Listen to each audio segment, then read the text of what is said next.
So are you ready? I was born ready. Awesome. Cool. So, hey, you're listening to the Road to a Billion podcast. I'm your host, Stefan Georgi, and I'm glad to have you with me here today. The Road to a Billion is a call-in radio show style podcast where you can ask me questions about freelancing, copywriting, entrepreneurship, mindset, scaling funnels, relationships, money, and more. And you can also ask my guests those questions, including my awesome guest today, who I will introduce in just a moment.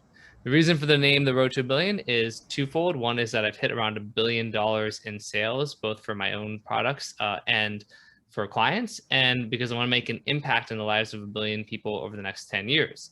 So we'll take some of your questions and kind of calls on the show here. So if you're on the Zoom recording live, feel free to pop them into the Q&A, and those will get answered a bit later on. But right now I want to introduce my guest, who is Tony Grebmeier, someone who's helped play a part in me making selling so much stuff through his company ShipOffers, which is a perennial Inc.5000 company. They keep growing faster and faster every year. I believe you guys are doing healthy 9 figures this year. I don't know if that's true or if that's okay. No, we're close. We're very close, but no, we're not there yet. Okay, well, on your way to healthy 9 figures. And on top of that, Tony hosts the Be Fulfilled podcast. He is a mentor to numerous people in our industry. Someone I've known and worked with since 2015, just an awesome person. And Tony, we're thrilled to have you on the show. Thanks for joining us. Well, hey, first and foremost, thank you for having me, and I'm excited. I love your mission statement on the road to a billion. You know, that's an impact statement, and you skimmed over it really quick. But to be able to affect change and help people, that's amazing. Thank you, man. Yeah, and I'm really constantly thinking about ways to do that, how to amplify it, and and that's something that we can maybe even start there, because since I've known you, which is about 2015, it's like you've had ShipOffers, but you've almost looked at that as like a vehicle to then affect positive change in people's lives and to mentor them. So why is that so important to you? Why is it that you've stepped so much into like a mentorship role, and why is that something that drives you? Well, first, I had mentors growing up who helped me when I didn't know what to do. They pointed me in the right direction. And I found that, from sports at a high level that I played, to somebody just pulling me aside when I was doing poorly in school and saying, hey, I believe in you. And I think it's something in our society that our egos get in our way, and like, I can't ask for help. I don't want your help. And then I go all the way back to, 2008, my life was over. I literally was going to go up and commit suicide. And somebody called me and came and knocked on my door a few minutes later and saved my life. And they told me my life had meaning and purpose. How I was living it didn't. And I had all the success. I had all the accolades. I had all the money. I had the house. I had the kids, doing well in business, ShipOffers, et cetera. But personally, I wasn't being fulfilled. And that's really my journey for life, is helping people to find, because we offer professional fulfillment. That's easy, right? You can go anywhere and find fulfillment, but you can't go anywhere and find personal fulfillment within. You have to do that. You have to do the hard work. And so that's been my core belief. And that's really what I'm after today, is to help as many people, like you have a mission, like mine is to help people become personally fulfilled in what they do. And it seems like a lot of entrepreneurs do struggle with that fulfillment.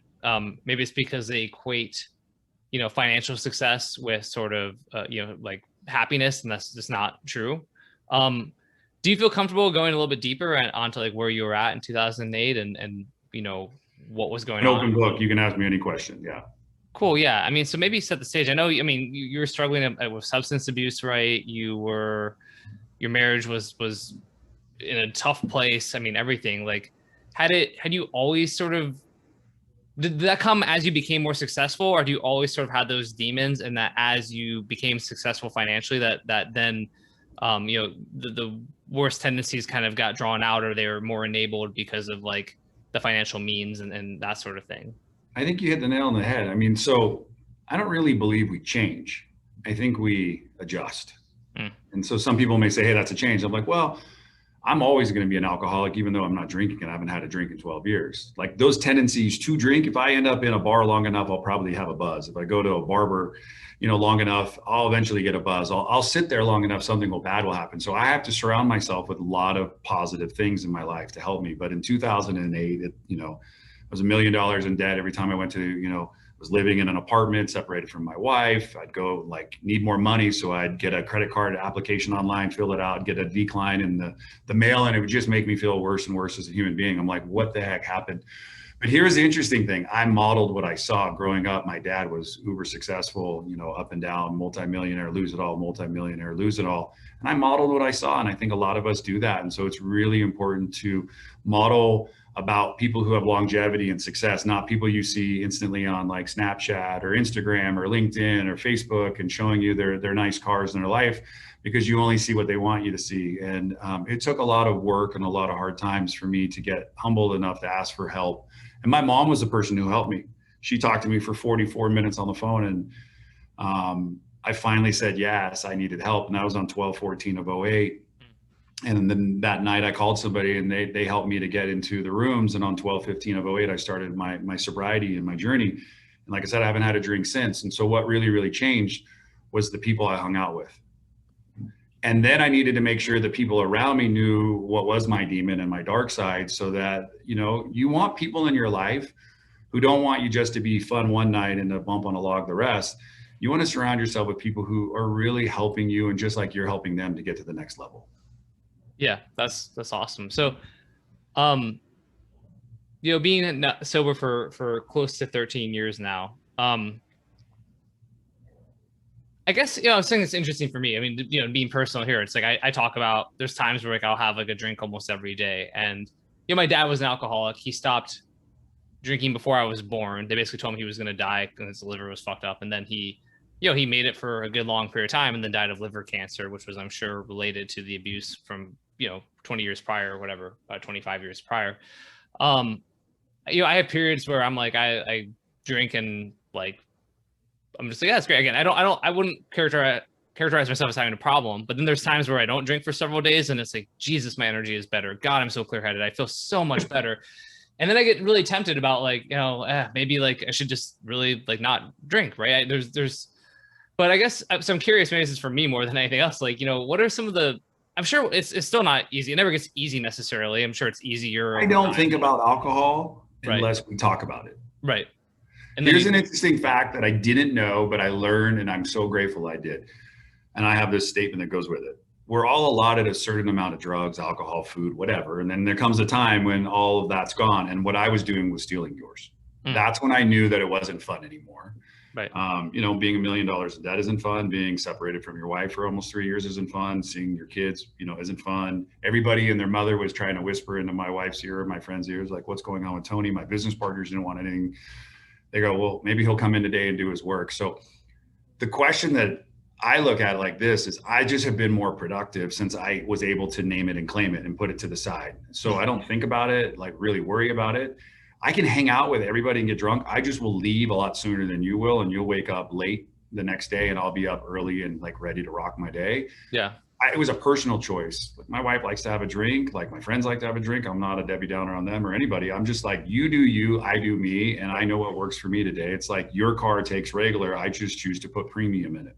Yeah. There's no difference. There's nothing wrong with it. I just choose to do something different. Totally. No, and I can test that. I mean, we were together at a wedding a few weeks ago and like, you know, people were drinking and you're just chilling. Right. And that's how my dad was too. And it was cool to see. I know it was hard though, right? I mean, I know lots of people who struggle with kind of alcohol, you know, dependency for their whole lives. And it's just like a entrepreneur who's up and down. It's like there's stretches of sobriety, there's stretches of off the wagon, and it's difficult. So it takes a lot of willpower, I guess. So I guess one last question on that, and then we'll move to, I mean, I want to talk about ShipOffers and all kinds of other stuff, but what do you think has been the number one secret? I mean, because it sounds to be like, yeah, I just stopped doing it and it's like, cool. But like, you know, what was the number one thing that you think has enabled you to make that, to stick with that decision? I mean, it takes a lot of willpower. It takes a lot of strength. It takes a support system. Is it the people that you surround yourself with? Is that the answer? Or I'm just curious. Yeah, I mean, that's 100%. I mean, you surround yourself, like, it doesn't matter if you want to build a 9-figure, 10-figure business or a 6-figure business.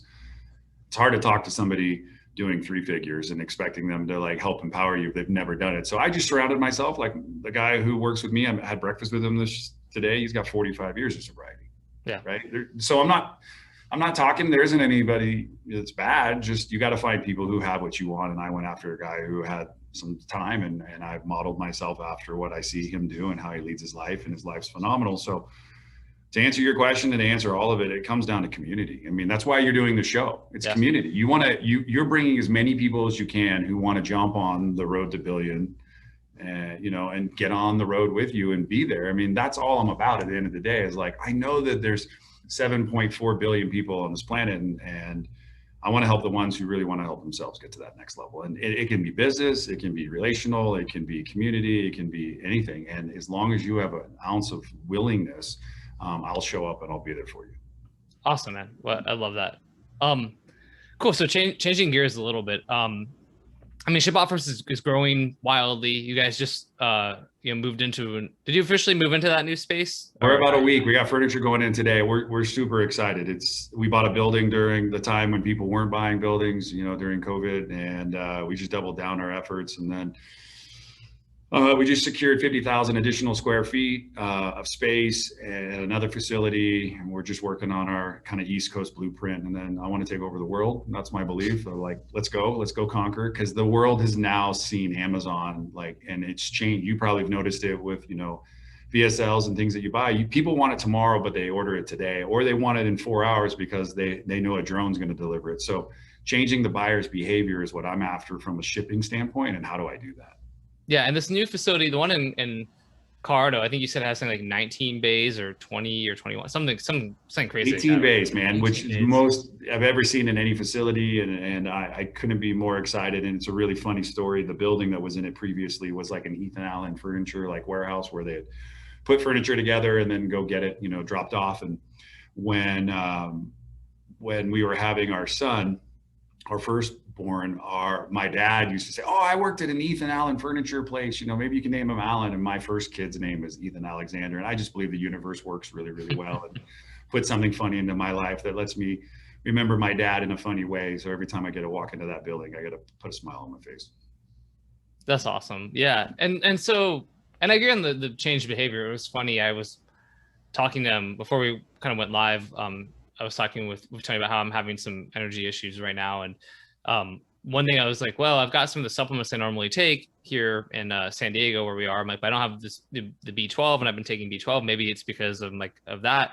And I looked on Amazon, and it had my place in Vegas originally saved, right? Because I live in Vegas most of the time. And it was same day delivery. And I'm like, awesome. Then I switched it to the San Diego address, and it's tomorrow. And I was like, forget it. That's ridiculous. And then we went on Instacart or something like that and had it, delivered that way. But it's man, that is such a crazy change from where we were at a couple of years ago, even, where I'm like, tomorrow, tomorrow used to be amazing. It's crazy how it's changed. No, and our buyer behavior has changed because we were introduced to it. And I mean, there's no reason now that, we launch our new facility in a couple of weeks, but across the street is a new Amazon facility. And so Josh, myself, just got back from a trip, and Josh says to me, it's kind of cool that facility's there. That means that there'll be more shipments quicker to where we live. It's just like making a flip the switch of the thing that you're thinking about and go, what's the positive, not the negative? Right. So, Amazon's a great asset to a lot of people. If you ask people in my family or kids or whatnot, they'll say it's a horrible place to work. They treat their employees bad. But I'm like, I get that. Then why do you still order from there? There's a negative and a positive. Yeah, totally. No, that makes a lot of sense. So with ShipOffers where it's at today, I mean, rapidly growing, just, becoming disruptive, it's been awesome. For people who are watching or listening who don't know, I'm kind of assuming people know about ShipOffers because I've worked with you since 2015. I've talked about you. You're a sponsor of our mastermind. I would recommend pretty much everybody use you, whether they need supplement manufacturing, fulfillment, or, any kind of physical product like newsletters, books. I mean, you guys do it all, but can you kind of just summarize what ShipOffers is today for people so they understand? And then from there, I want to kind of go back to the beginning and that journey to get to where you are today. Yeah, absolutely. So we have a catalog of about 50 products that you can white label and put a label on, and we'll fulfill those and send them to your customers. So direct response, e-com. If you can sell, and we try to work with a specific type of client. We have 4 avatars that are super important for us.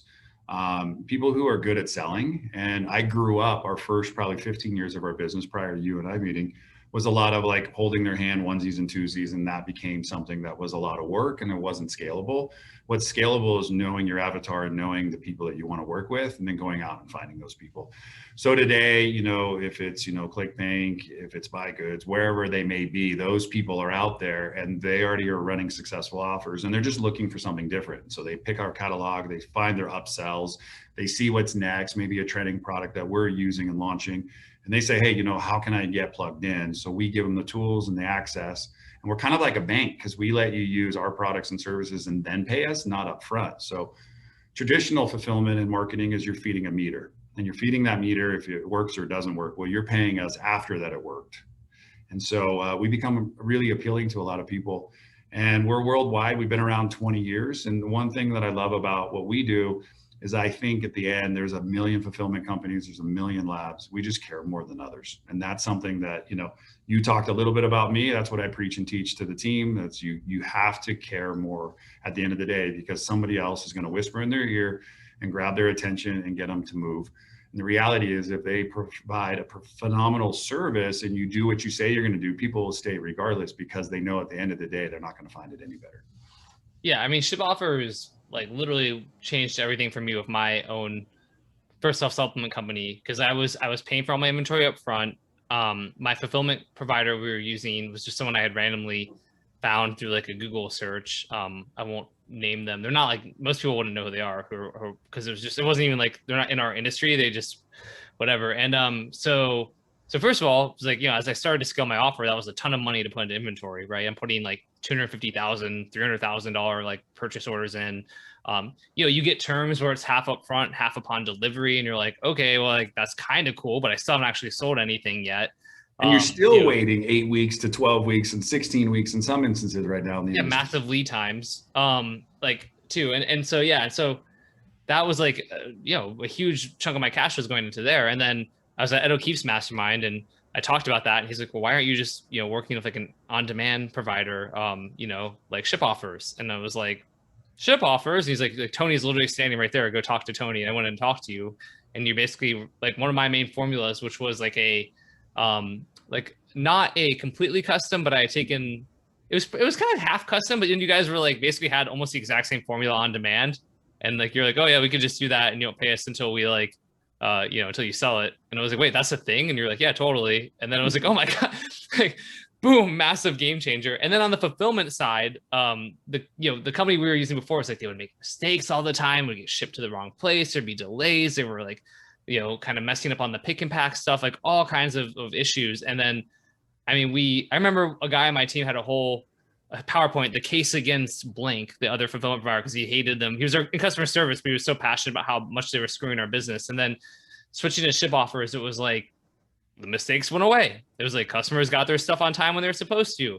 You know, like you guys like truly did care more. And I agree. I think you can out care the competition. I think that's a huge competitive advantage if you guys actually care. And so, you know, just to give my glowing endorsement, like, and you know, and then like I said, you guys are a sponsor of Copy Accelerator, but that's only because I believe in you guys and love you guys and have worked with you guys for years. So when you said you were like, I asked you like, you know, to be a sponsor, and when you guys said yes, I was like honored, because yeah, I just can't, again, this isn't to become the ShipOffers endorsement show, but like it is really like I authentically, you know, you guys changed my business really tremendously. So I did want to share that, you know. Well, thank you. I appreciate it. I mean, one of the things that I want people to know at the end of the day, you know, launching a supplement is scary. And if you have to go and find somebody to, you know, put your money down and go wait, and you're waiting and worrying and wondering, that's only the first PO. That's not the second and the third and the fourth if the offer scales and takes off, because you may have not bought enough.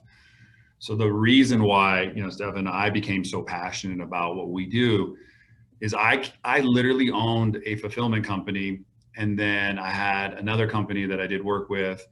And I was frustrated because they didn't live up to their promise. What they lived up was, it was in the postal service and it's out of our hands. And I saw that there was an issue there, and I then took back control, and I said, I'm going to dedicate my career in this industry to helping make sure that your dreams become possible, not just nightmares. And so we work every single day. That's what our team goes around and says, you know, how can I solve your problem?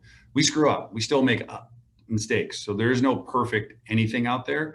what it is when things go wrong, what is it that you do? And that's the company you want to be behind, is that things are going to happen because there's humans. No matter, even if there's computers, they're programmed by humans, things are going to make mistakes. I just care more. And I think that that's a very powerful point. And you can apply that to any business that you run. Run a restaurant, care more than the other person. Make sure communication's happening. If the kitchen's late, don't blame it on the kitchen. That's the worst thing a server can do. It's like, oh, the kitchen's running late. I'm like, no. You own the table, and you are representing the four of us as we sit with menus ordering food. Just, hey, we're running a little slow today. I'll do everything I can. I'll top off your drinks. If you need something, wave and say something. And that's just one thing that we teach around here. Yeah, no, that's fantastic. And it really, it sounds so simple, and yet like that is a huge competitive advantage, and something that anyone can do, right? Almost anyone can care more, because most people don't care that much. And it's like kind of a sad, I don't say to be like a pessimist about life. It's just the reality is like, you see it all the time. I mean, even before I got into internet marketing, when I was freelancing and doing market research for people, was one of the things I did. And we'd call companies to get quotes. Someone would be like, hey, I want to go into like the IT server space. Can you call like 5 companies and find out? So we'd call and try and get quotes, and talking to salespeople. One of my biggest pet peeves was always where I'm like, hey, like I'm trying to give you money, and they're like not replying, or they reply like a week later, or they sort of like misspell your name, or like just like little things like that, that to me, I'm always like, damn, like this is crazy. Like I'm trying to do business with you and you just don't care. And it's such a turnoff, right?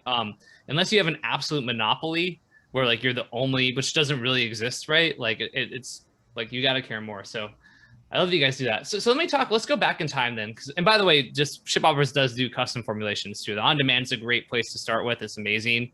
But for those of you who, are really focused on custom formulations, they can. Yeah, it's your test philosophy, and that's all it is. Just come test what's working, test what's not working, and then when the test is running successfully, and you're like, all right, I want to scale this, then we go and custom formulate something for you, and you bridge the gap with on demand while you're scaling to something custom. So that's why it's a great way to scale your business. Exactly, and that's one thing I think. There's one person I'm thinking of specifically who I know is always like ragging on on-demand stuff, but it's like, you don't get it. Like, first of all, your on-demand formulations are quite good. Like they're good ingredients. It's like high quality. You're sourcing from good places. Like it's not like these are like garbage supplements. They're very good supplements, right? So you're testing by selling very like high quality stuff to consumers. But again, yeah, to your point, it's like, rather than go spend $100,000 or whatever crazy amount of money that you probably don't have, right?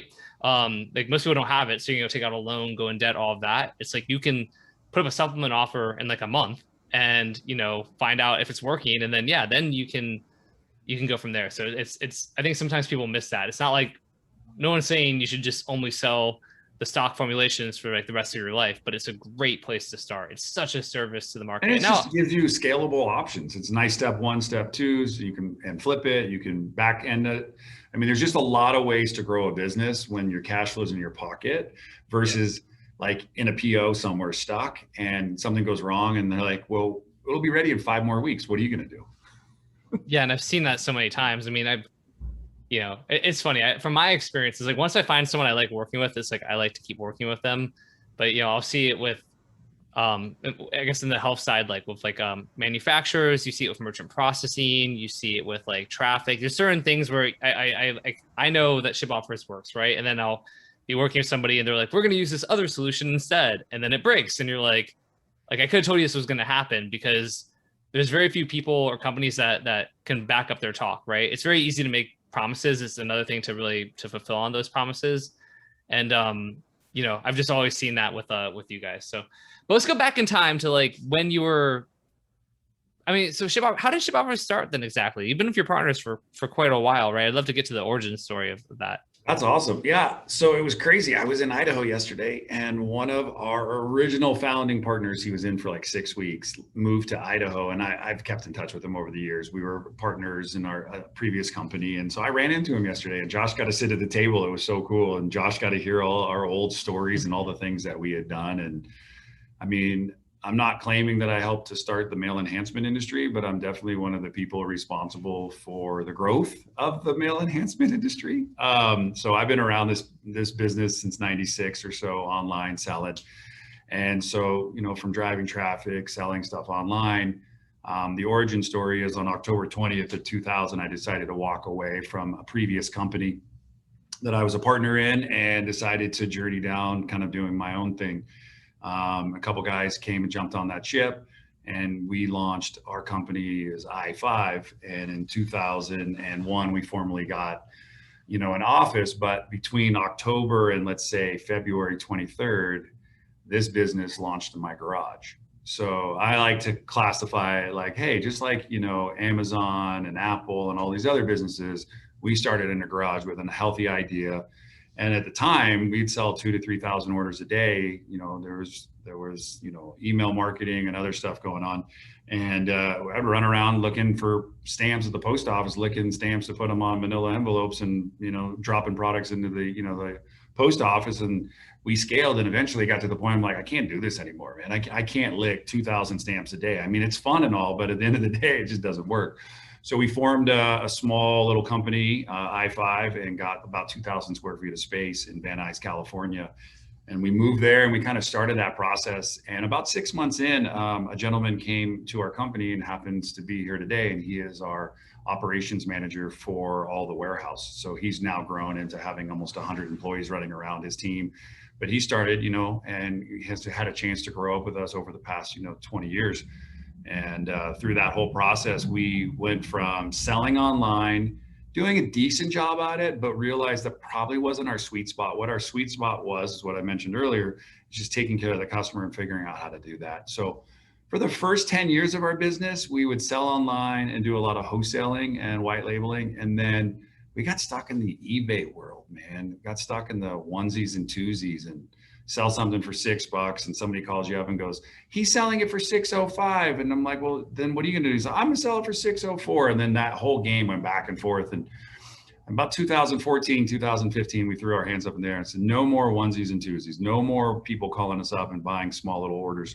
And that was a big game changer. And I know that through coaching and teaching, increase the value of the offer, make it irresistible, give them something that, you would do 1,000 times a day and not complain about. And so we just changed our minimums, and really that changed the mindset for all of us behind the scenes, and changed the mindset of the buyers that we were working with. And that really helped us to hone in on our avatar.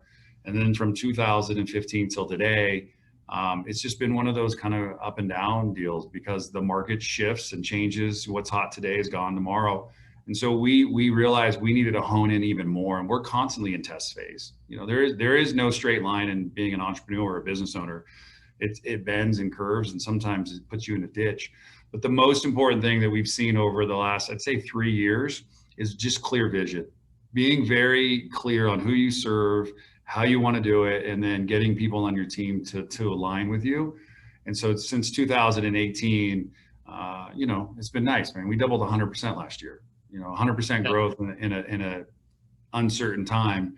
And right now we're at 50% over last year. And so really what does that mean is that we're growing, our brand's growing, but people go, well, you've been around for 20 years. I said, yeah, but very focused for the last 3 or 4, very focused for the last 6 years, very focused. And we're learning every day. I've never ran almost a 9-figure business before. So I'm learning, every day. And, being a CEO is fun, but I have one business partner, phenomenal business partner in the other room. He's in charge of, seeing the buying trends, seeing the growth, working with the channel partners to make sure we get paid on time. Because now we are a bank, and if banks don't get paid, what do? They come running. And our customers are not just in the US. Our customers are all over the world, and all over, in places that you're not going to jump on a plane in a COVID time and go visit. It's not going to happen. So really building amazing, impeccable relationships and being our word has helped us to really find people doing the same. So what are some of the things that lessons you've learned that have enabled you to not break when scaling? I mean, you guys doubling in size last year, right? I mean, well, I guess what were some of the challenges there? And then what were maybe some of the big takeaways that enabled you to navigate through that successfully? Patience, a lot of patience. I think that's been something that I'm really proud of our team. And number 2 is I couldn't do it on my own anymore. So being able to empower your team to try, regardless if they're succeeding or not, to be patient with them, because people need time. And I don't know if you've ever played any sports. I sucked at everything until I found water polo. And I had a coach who would pull me aside and says, hey, you're gonna have a higher probability of winning games if you'd put yourself in this position and move at a better angle. I was a goalie, so putting yourself in a better position to block the shot. And I wouldn't listen at first, right? Because I knew better and like, hey, he's not in here. It's my game. And little by little, I'd get scored on and we'd start getting frustrated. And then the moment I started listening to people around me, so I have business coaches who have been to 9 figures and beyond and 10-figure businesses. Last year was a lot of phone calls. Last year was, you started the show about mentorship. I believe that if you are not asking for help, you are going to die and you're just slowly dying. Nobody knows it all, but if you talk to enough people and you hear the same story, maybe it's something you should pay attention to. So last year was the year of, hey, shows didn't happen. How are we going to build a brand and a business when you can't go visit your clientele? What would we do differently? Well, we implemented 2 things that were really, really big to our brand and our business. And if it's applicable for yours, awesome. Number one is if you're in a service-based business, we decided on Mondays, we would call every customer on our account list. So we have account managers, we get them to call every single customer and set the tone for the week. If they text, you text them. If they like voice, if you like, camera, whatever, get on the phone with them and give them an idea of what's coming in the week. Then on Friday, recap that with an email or a phone call again, just to say, this is what we got, this is what we're doing. So they can go into the weekend with peace of mind, because people just want to know what the heck is going on. So that was really big. I had to make some adjustments. We built a whole VP board. We had no VPs pretty much January of 2020. Now there's 7 VPs for different departments. So that was vital. And getting financial help besides Doug, even though Doug and I have done this for as long as we could, bringing up a guy who's been around, ran multiple companies, helped become the CFO and really move into that position to support Doug, which has been huge. And number 2, I think for me, the number one thing I have is I have an incredible right hand in Courtney.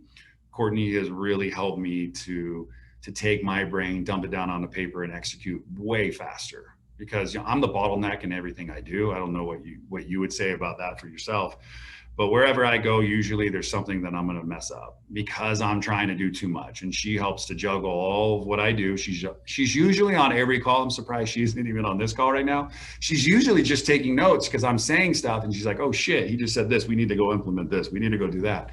And so just getting people around you who are passionate and who care. And then, at the end of the day, like, if you see it, say something, don't wait for somebody else to come and do it. Like, just go make it happen. Yeah, that's great.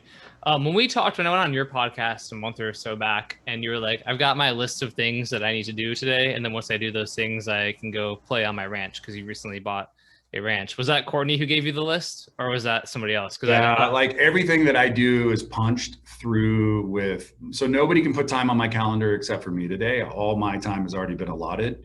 So like, my son called earlier and he's getting ready to move to Seattle. And I said, hey, after what I'm doing, these couple podcasts this morning, I can jump on a call. I have an hour and a half window. So like, Josh couldn't even come and put time on my calendar today. Right. And having a gatekeeper is really the key to success, because I've taught Josh now, and Josh is working on getting a gatekeeper. He doesn't want like 50 calls. If you're in a meeting and your phone's constantly ringing, someone isn't really paying attention to you. They're paying attention to their needs, and getting people to be very specific on what it is that they're after. So I have a punch list. I get through it. After I have an hour and a half break. I've got one more meeting this afternoon. I'm going home at like 2 o'clock today to go play on the ranch. And I love it. It's been the biggest and greatest joy of my life. I was gone for 3 days, and every night I wanted to look at pictures and get home and see my wife and my dog. Yeah, that's so cool. Yeah, and I love that. And I love that idea of being, guarding your time. I agree, man. I think, there's like that book, Death by Meeting. There's just a feeling that people have of like, when you're constantly on phone calls, constantly doing meetings, that, you can get frustrated because you're like, I feel disconnected from what I want to actually be doing. So there's a time and place for those things, to be sure, right? But there's also, it's good to guard and treasure your time. And do you do anything, like, do you have any kind of like deep work time that you sort of like put on the calendar, block off time for sort of like that type of stuff? Yeah. So I wake up typically about 5 or 5:30, head out and get a workout in. Then I call it just quiet time. I get up and I journal. I just launched a new campaign called You Are Worth It. So I'm in beta test and I'm getting ready to scale that. I'm excited because it goes with an app. And so just quiet and get still, deposit into that every day, and then give that away. And then read. I think reading is really, really important. Sharpen the mind first thing in the morning. Don't sharpen it at 8 o'clock at night, because all you're going to feed at 8 o'clock is a rerun of some show that you already watched that isn't really adding any value to your life, but is helping you to relax. That's awesome. So I do all my busy work in the morning, try to be done with pretty much anything major, I'd say by noon. Anything in the afternoon, I'm kind of just on empty, not in the sense of like not really paying attention, but I kind of feel like I'm at my best in the morning. And so I sleep about 4.5 hours a night, and I have since I was 18 years old. That's crazy. Wow. That's really surprising, man. I would have never have guessed that. I mean, I think, wow. Cause I'm such a big believer in sleep normally. Like right now I'm having these fatigue issues, and I slept 8 hours last night, but since you were that young, really? Like only 4.5 hours of sleep? Yeah. So when I went off to school to play water polo, my parents barely had enough money to send me to school. I went to a junior college. I was lucky enough to go to school. My parents gave me $500, mainly my mom, gave me $500 a month to live, $80 for rent, and $420, no funny, but $420 for food, drugs, and whatever else. And I realized it wasn't going to pay my way, pay for my gas, pay for my car, everything that I needed. So I got a job as a radio button pusher, making, I think $8 to $12 an hour pushing buttons at a radio station. Played water polo. And so my day would literally start at 11:30 the previous and go till 5:30 was radio, 6:30 in the pool till 8:30 school, from like 9 till 2 to 3, 3 to 7 was water polo, a little bit of study, sleep for a little bit, and go do it all over again. And what I did is I realized that I challenged myself, because I can do anything for a short period of time. I can do anything for a burst of time, but how do you turn it into a lifetime? And really just being very crystal clear that some days I'll come home from work and I'm extremely exhausted, and I'll take a 15 to 20 minute nap, revitalize, charge a little bit of cell, and get going again. But it's super important for me to be clear that there'll be times in my life, I'll sleep 6 hours, but I travel well. If I'm tired, I take a nap. And I'm usually jacked up on caffeine 99.9% of the time. So I'm okay. Like, I don't drink, but man, if you looked at me, you would probably say I'm a caffeaholic, because I need caffeine in everything. Interesting, man. That's fascinating. And it's working for you. So we're going to we'll go to some of the questions. If you have a question, you're on the Zoom call, pop it in the Q&A here and we'll answer it live. Let's take a pause, Tony, to I try and do this in the middle of the show versus the end. What are some ways that people can follow you, interact with you more, things like that? You've got your podcast. What are the best ways for people to do to kind of stay in touch with you? Well, I was given a really incredible name. So Grebmeier, so TonyGrebmeier.com. I tell people, it's like yours. It's like, how do you pronounce it? How do you say it? Just TonyGrebmeier.com. That's the best way. You can get the ShipOffers from there. You can follow my podcast. You can see my journals. You can see the stuff that I'm up to. It's really simple. And I also encourage you, if like something I said today resonated, or you're curious, or you have a question, you want more info behind it, come ask me a question. Follow me on Facebook, send me an Instagram message or whatnot, and I'll get back to you. My goal is to be supportive and help you to be the best version of yourself. Yeah, that's amazing. And for people who are here live, or who are going to watch the replay on YouTube or listen on iTunes, Tony really means that. Like, you're one of those people who you're very selfless as a mentor, and you're someone who people, all the time reach out to, and you're very giving. So people should take you up on that. Be careful if you ask and I give you advice and you don't implement it, and you come crawling back in a couple of weeks or a couple of months. It's okay. I did the same, but just know that my goal is to challenge your thinking. I don't care what you do. I care what you do about it. Yeah, absolutely. That's what I care. And it's good. It's good. I mean, because again, it's one thing to distill out advice, but to actually care, right? Going back to the whole part of the theme of this episode is just caring more, right? And out carrying the competition and out carrying other people. So, again, if you have questions, put them in the Q&A. Sometimes we have lots, sometimes we don't. But I'm boring. Most people don't have any questions because they're afraid. They're scared of you. I think that's it. You're just intimidating. I feel like I was kind of intimidated of you for a while, but only because you were just so dialed in that I was like, man, this guy's got, seems to have his shit together so much. And then there's because I didn't have my shit together for so damn long. I mean, most people don't want to get to the point where they want to take their life. Right. I was on 7 out of 8 things that Heath Ledger was on. Marriage was pretty much over. Business was pretty much done. My kids, really didn't know or want to, spend a lot of quality time. So just imagine, like, if you stop wherever you're at listening to this episode right now and saying, are you living your best dash from the day you're born until the day eventually we die? Are you living your best dash? And I wasn't. And I was living like my grave. I was literally digging every single day my grave. And when I went and finally got some help and therapy, and I wanted to be the best version of myself, and I challenge people that all the time. I don't care what you did. I screwed up probably more than most. I have a lot of resentments about the shit that I did in my childhood. But the one thing that I learned is the hardest person to forgive is yourself.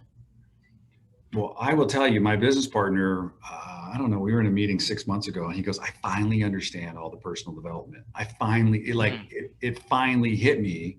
Because a lot of it's woo-woo. I mean, one of my coaches and mentors was Sean Stevenson, and we used to sit all the time, and he'd always say, Tony, like, why do you just focus on helping one person today? And I'm like, it just made sense. He's like, you don't want to get your story out there and impact the world. I said, yeah, but if you look at Mother Teresa or Martin Luther King or whoever it would be, one person. I'm after helping one today to go be the ripple effect in the world. Like, I don't need to be that change. I just need to help myself be the best version, and then I'll attract the people who want change in their life. How was it? I mean, what were some of the secrets to kind of forgiving yourself and learning to love yourself? And I mean, how did you get there? What are, for people who maybe, because you see that a lot. I mean, you and I both love mindset, and I just find it to be one of the most underrated things. It still is, because people feel like, self-help, woo-woo, like all this kind of I felt that way. It was only like a few years ago, because I just saw really smart, capable, competent people who were just screwing themselves by doing the self-destructive things, or who didn't have confidence or who, just had these patterns in their lives that they like couldn't get out of their own way. And I realized a lot of it like was mindset. And then if you look at like professional athletes, they talk about all the time too. It's like I don't know if like Brian Neal, right? Like there's Ed O'Keefe, and then Kano, his and then Brian Neal's his partner, and he's like a strength and conditioning coach at I forget where he's at now, but basically D1, college, and he's training like Olympic athletes and all that. And we were hanging out a year ago, and for the baseball program, I think it was for Virginia Tech or somewhere. And he was talking about how it's like, there's a bunch of guys who actually have the same talent, but the ones who end up going to the majors are the ones who have the right mindset. And which makes perfect sense, but it literally is like like LeBron James has a mindset coach, right? Like Kobe Bryant had a mindset coach, like pick your person. So if it's but the most top performers in the world have mindset coaches, but it's still hard. It's hard for people to embrace mindset. And then a lot of people have a hard time not, giving kind of themselves a break or learning to love themselves. So what were some of the things that you kind of learned or that helped you to be able to accept yourself and love yourself? Well, my mom said something to me that was really powerful, and I use it all the time, that, the fans in the stands when you're born won't be there in the end. So time is the most important thing that we can't get back. I didn't have a great childhood with my father, and towards the end of life, when he had dementia and Alzheimer's, I visited my dad a week before he passed, and I just said, I forgive you. I said, I forgive you for everything. He couldn't talk. He was gone, mentally. And I said, I just forgive you. And I did it for myself, not for him. And I whispered in his ear to tell him I love him, regardless of the past. In this present moment, I can't move on if I'm holding that and making that a part of me. And so today I live with a very simple mindset that I didn't have when I was younger, which is be a conduit. Don't let it stop with you. Let it flow through you. Everything that you're going through is shit. It's going to happen. What you're going through is the biggest thing you've ever gone through. The person next to you is learning from you. And if you can talk about it, then you have somebody who can understand you, because most of us don't have anybody to really talk to. And if you do talk to the same people all the time, they're tired of it. So what I've just learned is to forgive myself is the hardest and the most important thing, but it's usually the last. It's easier to let people be people because there's no perfect people, and people are going to make a ton of mistakes in their lives. So one of the things that I did early on is I got all my thoughts out of my head and I got them down on paper.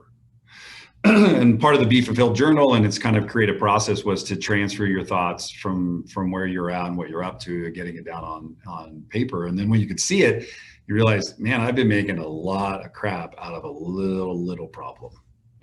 And most of what we struggle with as human beings is that our past weights our present down, so we can't create a future, because our future is nothing more than a repeat of what we've gone through, unless Buckminster Fuller says, you got to build a new model that makes the existing model obsolete. If you really want to create the future, then you have to exist in this reality that you want things to change. Most people are happy where they're at. I mean, you could talk about money, you could talk about relational, it doesn't matter. I mean, I sat with somebody at a ClickBank summit and I sat down and talked to him, Christian, and then we were talking about, like, he's like, I just want to meet the right girl. And I'm like, so describe the right girl. And she's like, oh, it's this, and it's going to be like that. And I'm like, no, describe in detail what the right girl is, or the right person. Color, hair, eyes, freckles on their face. He's like, freckles? I don't even like freckles, right? They're so funny. And then I see him like 3 weeks later. He's like, oh my God, I fell in love with this girl. She's got a beautiful freckle right on her face. And da, da, da, da, da.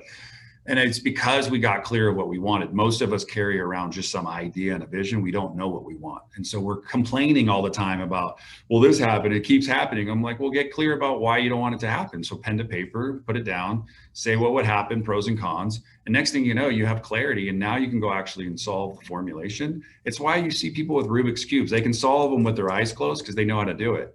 You haven't solved the Rubik's Cube. So when you learn how to solve it, you'll do it all the time. You can close your eyes and do it. So any problem that comes up is really just me getting clear about what am I doing? What's affecting me today? And why is it affecting me? And it's usually me. I don't like what Stefan's telling me. I don't like what Josh is telling me. I don't like what Doug's telling me. I'm like, I want to move as fast as I can, not as slow as I can. I hate waiting. And then when I realize, I'm like, what he's telling me is helping me, and I have an impulse problem. I'm not willing to be still. Flow, conduit, let it go through me, not stop with me. And then I'm open to any possibility that comes my way.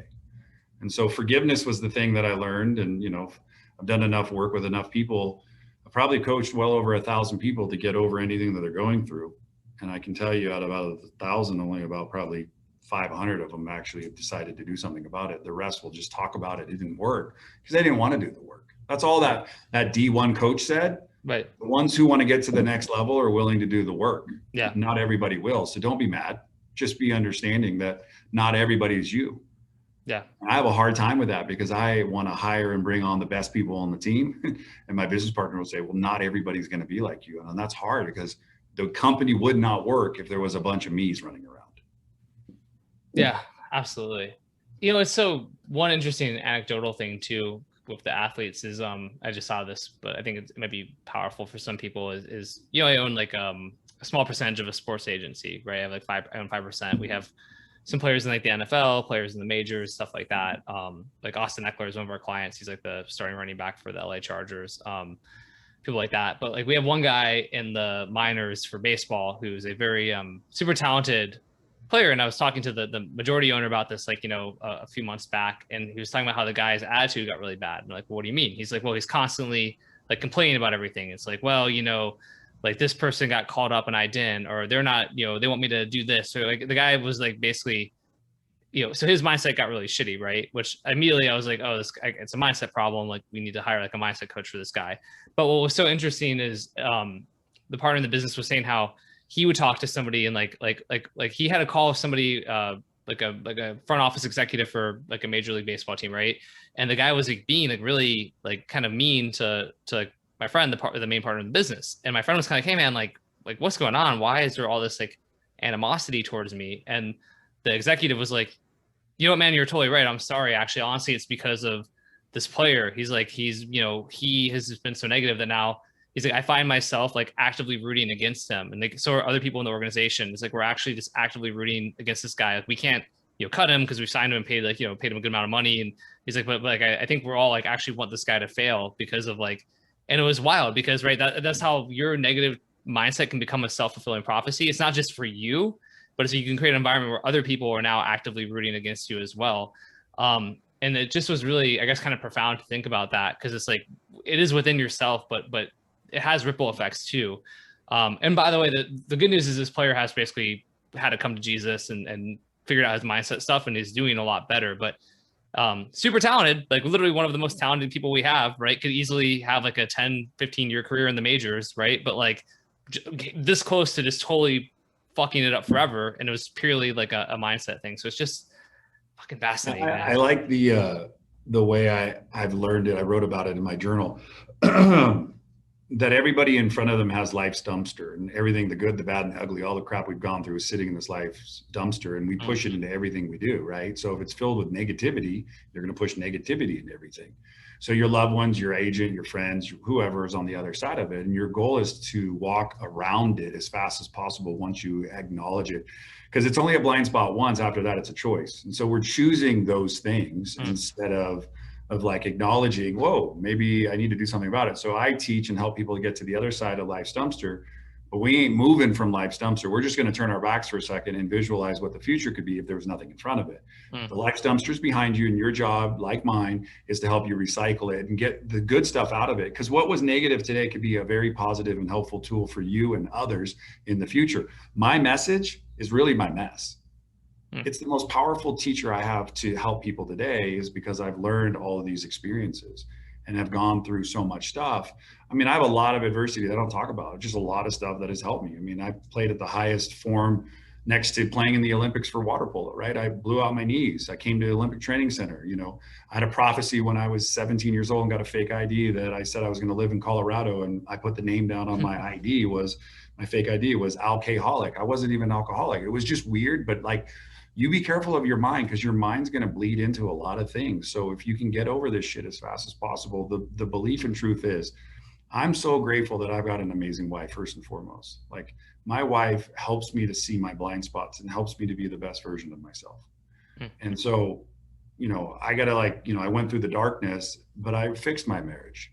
I got out of $1 million+ in debt with my wife and others.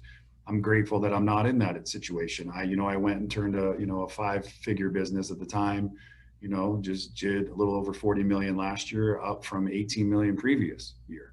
Right. And we're on pace to do 50 or 60 million this year. Right. So I got to have a $250 million plan in front of me over the next 5 years that I'm executing on. Right. So I see it. So my vision really became like, surround yourself with people like Stefan and others who have vision and get around them as fast as possible. I mean, I was hanging out with the CEO of ClickBank the other day. I mean, like $1 billion or so company a year. I got 1 hour at a time. I'm just sitting and sucking it all up, asking tons of questions, having fun. And how do you run it? How do you manage it? How did you do last year? And it all comes back down to people are willing to give you their time if you're willing to actually show up and give your time. So when you get the chance to talk to somebody, if they're going through hell, don't leave them in hell. That's why I love Jim Rohn's quote. It says, don't leave them in the mess. You don't want to leave somebody in the mess unless they're happy and they want to stay stuck on the porta potty. But my job is, anytime I talk to anybody, if I'm talking to you, I'm bringing positivity and light. If you can hang, great. If you want to complain about it, that's on you. But I know what works today in my life. I know that if I show up and I go down the hall and I pat somebody, technically I say, thank you for what you do. What you do really, really matters. And I give them words of encouragement, or I can be an absolute jerk to them. I guarantee you their work performance is going to shift. So love on the people in your life, be a beacon for the people who need help, and the people who don't know you, be kind to all people, because one day that person that you meet, for me at like the dentist's office, became a VP of our account management. I didn't know when I met her 8 years ago, but I invest in people. And that person called one day and going, hey, I need a different career. And I said, well, you want to come be a part of our team? I didn't say come work for me. I said, come work with me. Right. So words have a power, and make sure that the people that you are getting advice from are speaking positivity and light, but also are brutally honest and pull you aside. And I've been beat up pretty good. I've walked away from some things with my ego and my pride hurt, but I realized that was ultimately what I needed. That was the D1 guy, or the person you invested in, the baseball player, come to Jesus. He just woke up to his potential and saw it for himself. And all you guys did probably was held up a mirror and let him see his reflection. Because a lot of us lose the vitamin D. Like, you're next to a window, it's closed right now. I'm like, my first thing is go take a 5-minute walk outside after this call. 5 minutes a walk. Most people won't. They'll get the advice. They'll never do it. Go take a 5-minute walk and suck up all of the kind of the outside noise and the air and everything around you, and just take deep breaths and go, man, I'm here today for a reason. Can't be miserable. Flip your mindset. Next thing you know, like, you feel better. Vitamin D is an amazing, powerful natural resource. It's available to all of us, but most of us hide in the dark because we're afraid of the light. Dude, I love that, Tony. Yeah, and I will. We're gonna go to a dog beach later, me, Laura, and our dog. So, gonna get a lot of that vitamin D, and I could probably use it. So we just have one question from Safa. I'll just read it out because it kind of ties into everything we were just talking about. So Safa had asked about, he said, fear of success. How do you deal with when your mind is like, why are you trying so hard? Once you get the deal, you will mess it up. And we kind of talked about some of this already within the mindset context, but yeah, I thought it was a good question. I wanted to see what you would say to Safa. Safa, first, thank you. But most important thing I learned in my journey, and I'm not perfect at this, is you're never done with the deal. So I don't try to live in fear. What I try to do is make sure that the person is constantly hearing from us. So, implementing communication and finding what or how that person likes to communicate, whoever you're working with. That's why I've always been envious, regardless if you like them or not, of Starbucks. The moment I walk in, they know my order. They care enough. They just know, oh my God, Tony's here. He wants a Trenta with iced coffee, no classic, add almond milk. Like, he just wants what he wants. Oh, he wants his egg bites double cooked, right? And he wants a side of sriracha. I know what I want. They know what I need, and they're willing to give it to me. So I'm never in fear when I walk there that they're going to be out of a coffee. And I never walk they're going to be no egg bites. I don't operate in fear. I operate in like need and wants. And I get everything I need by wanting the universe to work around me, and not in a woo-woo or whatnot way. But every time, Safa, you do this, or Stefan, or I do this, you flip a light switch, what happens? The light goes on. Every once in a while it burns out. What do? Change it. That's all I really have to do. Oh, actually, I love that framing of the light switch. That really, it's so true, right? And I talk about, I love processes too and things like that. So if you put in the work, if you follow the process, if you have a process, you tend to get the same outcome, right? And then if you don't, then it's like you just adjust it. You just change the light bulb. That's the best part. That's the thing, right? Like, got it. Yeah. Safa said, oh my God, that makes a lot of sense. Yeah. God, that was good, Tony. Cool, man. Well, I think we'll start to wrap up here. Before we do, so again, check out TonyGrebmeier.com for those of you who want more Tony in your lives. And for those who are like, how do you spell Grebmeier? Grebmeier for Tony. Tony, any like kind of final words of wisdom or really just anything else you want to share with our audience before we wrap up here? I would tell you the most important thing is, man, just be kind to people. Like, in the world right now, wherever you live, whatever country you're in or what you're going through, everybody is trying to figure out what's going on, regardless if they got a vaccine, didn't get a vaccine, what your political views are and all that. Move all that to the side for a moment. And I think the most important thing that I'm after today is that I need to remind myself to be a person who shows grace, because I've been asked to have grace bestowed upon me. I don't know it all. I'm learning constantly. I'm making a ton of mistakes.